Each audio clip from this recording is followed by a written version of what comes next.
of Athens in the Department of Philosophy and History of Science, but I teach general philosophy and moral philosophy more particularly.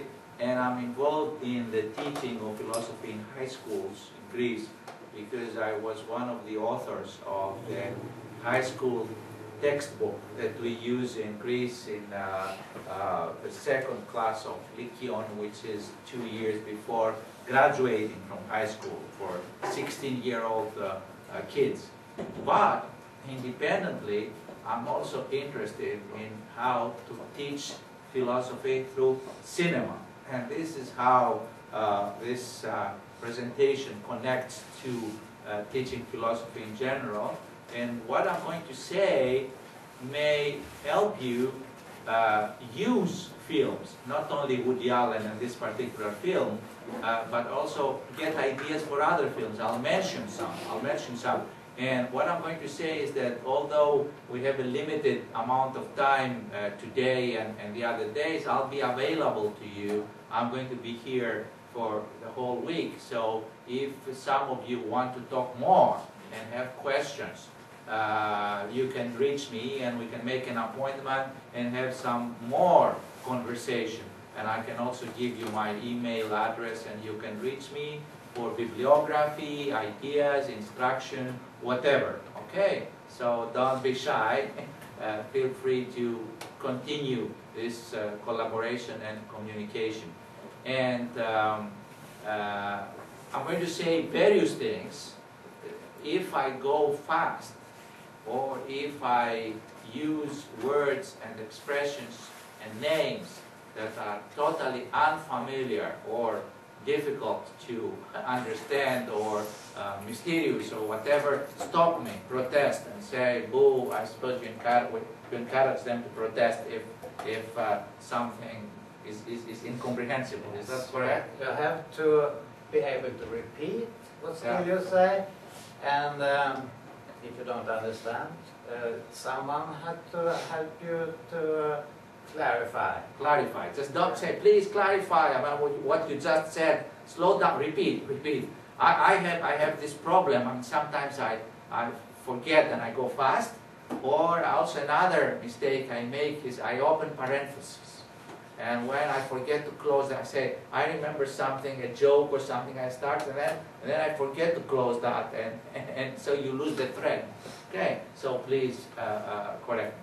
So here I'm going to follow this PowerPoint. It's not very long. I'm just going to show some of the slides and stop and talk a little bit for different topics, explain different topics, and ask you also what you think and what you want to say on these topics.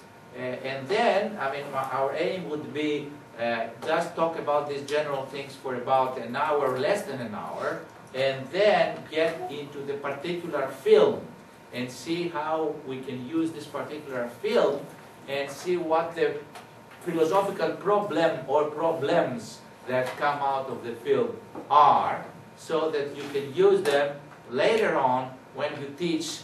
I mean, this film is not for elementary school, I suppose, but it can be used very well in high school. I mean, it's very well done, and it has a complexity that makes it good as teaching material.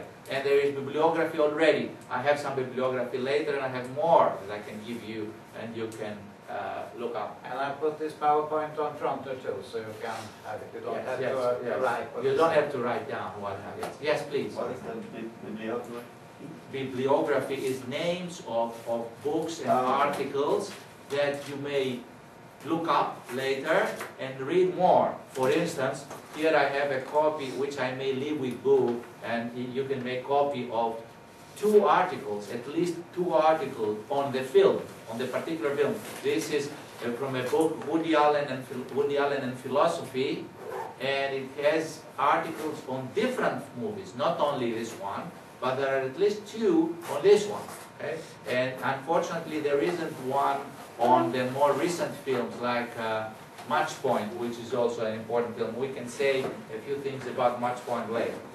Okay, so first of all, I play with these words: philosophy of film, philosophy and film, philosophy through film. Okay, so philosophy of film. When you philosophize, you think philosophically, you just wonder about the cinema and film, and you may say, I want to study film as an art.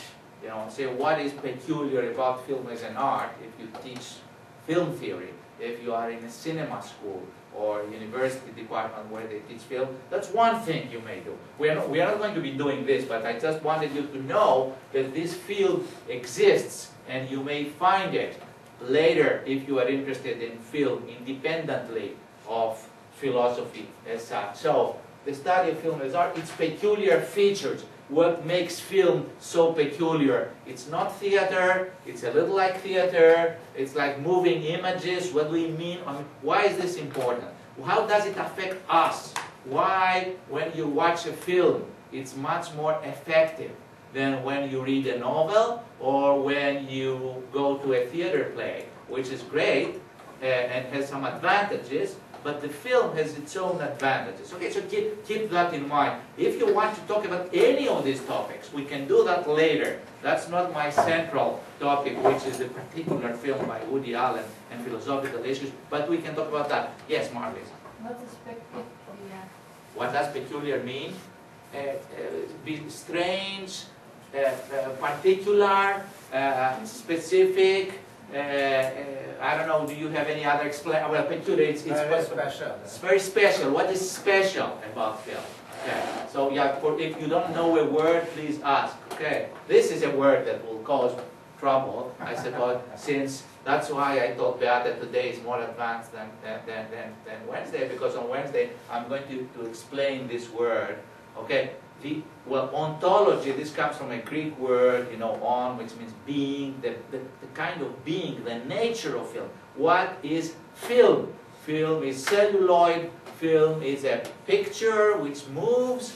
Film, what does it consist of? What is it made of? What is a film made of? Now you may say, why do we need that? We need that because we don't want to understand. When you say the ontology of painting, the ontology of painting is a canvas, colors, lines, or whatever. The ontology of film is this particular plastic celluloid that you make move, and it shows pictures running the one after the other. So we are not going to, these things we are not going to deal with today. I'm just mentioning them.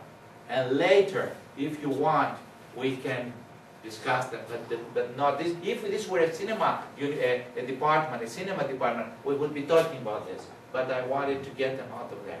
So you talk about this on Wednesday and Thursday? Yeah, on Wednesday and Thursday I will explain this, well, this may be a moral, of course, moral. On Wednesday and Thursday I will just give you some branches, fields of philosophy, and say in philosophy we have ontology, epistemology, aesthetics, moral and political philosophy. But here, what I'm saying is that when you watch a film or you study films, you want to become a filmmaker. You want to become a director. Maybe when you go to a cinema school, you learn a little of this. Now, they are not philosophers and directors, but some of them have studied philosophy. I think Woody Allen himself had taken some philosophy classes. Yes, but more general, more general. Or epistemology, you want to know. This has to do with knowledge. This comes from a Greek word, episteme, which means knowledge and science. So you want to know, what do you know through film? What kind of knowledge do you get through film? And why is film special? I mean, in giving you some kind of knowledge. Maybe, I'm just making a suggestion. With the film, you put yourself in the position of the heroes. You identify with the heroes. You feel you become one. You say, what if I were like the guy Judah in the film? You put yourself in the position of Judah. And maybe that's good, but maybe it's also dangerous, because you think that you are in the position of that guy and you follow his reasoning without criticizing. You need to criticize, always be critical, think critically. Okay? Okay. Is this understandable what I'm saying? So when you study philosophy of film, you want to know